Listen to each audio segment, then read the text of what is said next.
they were saying that they started with the mackerel, saying Spanish mackerels down to 70%. We've got to stop fishing the Spanish mackerel, when everyone was saying we've never seen more Spanish mackerel in the water. Like literally, they were saying 30 or 40 years we've never seen more Spanish mackerel in the water. And nothing's ground truthing.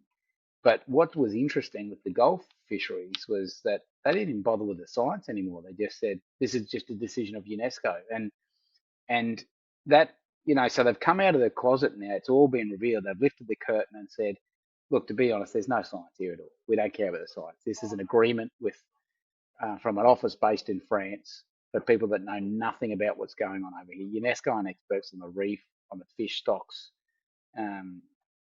the biomass of fish in the reef or in the Gulf. They're not experts on tree clear. They wouldn't know any of this stuff.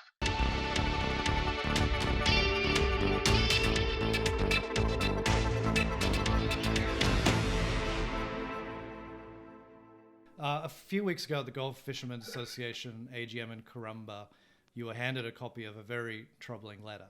The letter was from Tanya Plibersek, who is the Federal Environment Minister, and it was to the Director General of UNESCO. UNESCO is an arm of the United Nations. So the background here is that the Great Barrier Reef is a World Heritage listed site, and UNESCO does the listing. For the last few years, as a result of constant harping on about the reef dying, UNESCO has been sort of indicating that they want to put the site on the endangered list, effectively removing it as a heritage site. Now, this would be a very embarrassing situation for the state and federal governments who are invested billions, up to $4 billion into protecting the reef. But recently, the letter that you've come into possession of, sent to UNESCO by the Federal Environment Minister, outlined substantial actions that the federal and state governments plan to undertake, in Plibersek's words, secure the future of the reef.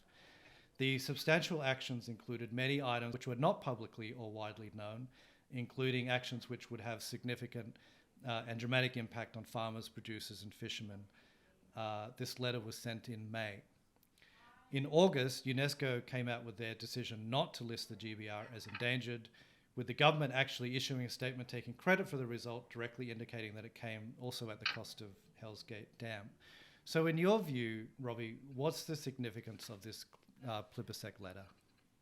I think the significance is us poor fools in practical world of Australia who listen to science and trying to get evidence-based solutions for outcomes politically. We've been sitting back politely trying to argue rationally with these ideologies that environmentalists like the woke brigade sort of bring out. And we were arguing the land clearing and the tree clearing laws, where they're telling us how much trees are being cleared or pushed up, at least fallen down. In one way or another, they said they accurately knew that, but they couldn't tell us how many trees were regrowing every year, which is a pretty vital statistic part of the debate. And they clearly admitted that there was an imbalance in the evidence there to their benefit, to introduce all the tree clearing laws. The reef regulations, they said there's all this science, and we were trying to argue the science there when we had AIMS coming up for 2 years saying record coral cover. I've never been more coral cover on the Great Barrier Reef for 2 years running. And then we move into the fishing and all the, everything we see on the, any science they apply just didn't have ground truth with any reports anywhere that, stocks were dwindling. They were saying that they started with the mackerel, saying Spanish mackerels down to 70%. We've got to stop fishing the Spanish mackerel, when everyone was saying we've never seen more Spanish mackerel in the water. Like literally, they were saying 30 or 40 years we've never seen more Spanish mackerel in the water. And nothing's ground truthing. But what was interesting with the Gulf fisheries was that they didn't even bother with the science anymore. They just said this is just a decision of UNESCO, and that, so they've come out of the closet now. It's all been revealed. They've lifted the curtain and said, look, to be honest, there's no science here at all. We don't care about the science. This is an agreement with from an office based in France for people that know nothing about what's going on over here. UNESCO aren't experts on the reef, on the fish stocks, the biomass of fish in the reef or in the Gulf. They're not experts on tree clear. They wouldn't know any of this stuff. And the government is clearly just running shotgun with UNESCO, doctoring up all this science and evidence. And here's the smoking gun. We've got it. We've found it's table in Parliament, this commitment. And yeah, I mean, I don't know. I don't know what clear evidence you can have that this stuff is just ideologically driven, but not even from Australia, from a internationally based. And it's not that they were imposing this. This is what Tanya Plibersek's offering. And obviously state Labor is completely they're joined at the hip with the federal colleagues. They're firing the bullets that are being loaded there in Canberra. And member for Hinchinbrook and myself this week for the KAP have been in state parliament attacking the government and calling them out. And they say, well, we're not even, the Premier said, we don't even know about this. Well, that's either either you don't know what's coming down from Canberra through your office through to the Ag Minister and where the bullets are fired, or you're misrepresenting the truth. And either way, it's just traitorous what the government's doing to the people of Australia and these industries. Yeah, you use the word traitorous there. I mean, look at the timeline. So this letter was sent on May the 25th. So the letter talks about, one of the things they're planning on doing is the gillnet fishing ban. So the letter was sent in May. That indicates that they are planning on, banning gillnet fishing, but the public announcement wasn't actually in June, which means that UNESCO or the United Nations knew about a gillnet ban earlier than the Queensland public did. Yeah, well, that's an interesting observation, and it's entirely consistent with the modus operandi of the government. These things aren't. There's no material objective here.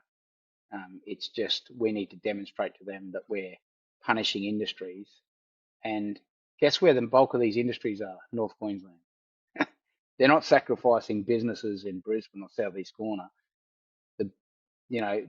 Why the government loves all this stuff, because they're belting people, and we've got these useless bloody MPs from Labor and Liberal sitting up here in North Queensland, but I'll pick on Labor here. They're just sitting there complicit with all this, even patting them on the back saying, oh yeah, we need to protect the reef.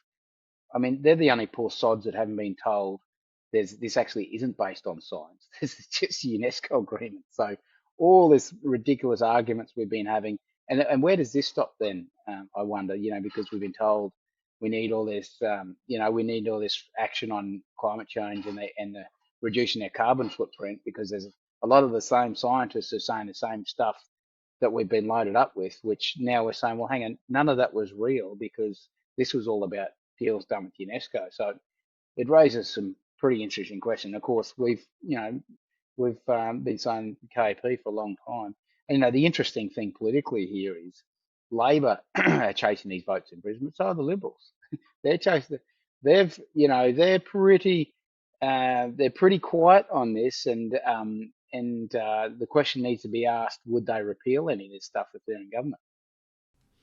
Well, and to that point, this letter was tabled in the Senate. Now, Tanya Plibersek is a member of the lower house, and yet the letter was tabled in the Senate in July, and it is now October, and you just came into possession of it via a constituent or a fisherman up in the Gulf there. So the Liberal Party has potentially had access to this for 3 months or that length of time, but has actually done nothing with it. Yeah. Look, at best, it might have been an oversight, which is a pretty poor reflection, because I've got a hell of a lot of resources down there and a hell of a lot of people and monitoring this stuff, and we've picked it up. Our party in Queensland, with all four of us, have picked it up, and we're the only ones shouting out about it. The only comments we've heard from the LNP on this are, well, some of this stuff's been done without community consultation, but no one's out there saying, they're saying, of course you get this from Labor, but what they should be saying is, as soon as we we give you a promise right now that we will repeal all this stuff because it's wrong. But they won't, because they're chasing the same votes that Labor are chasing on these sorts of issues, and they feel just as strong about UNESCO. Saying, and so I think there's a real responsibility on the KAP here to expose all this and keep it relevant in the state and federal political atmosphere, because this is huge, and don't underestimate the impact of this stuff on the sugar industry, the cattle industry, fishing industry. Some real pillars of the North Queensland economy, and you might even say the Queensland economy. And they are just, they are callously just blowing big, bloody, um, you know, big holes in these industries and to win votes. So nothing could be uh, more important for politicians in North Queensland to activate on this right now. And yeah, with, without blowing our own trumpet too much, the KP is the only ones that are really kicking up a storm about this.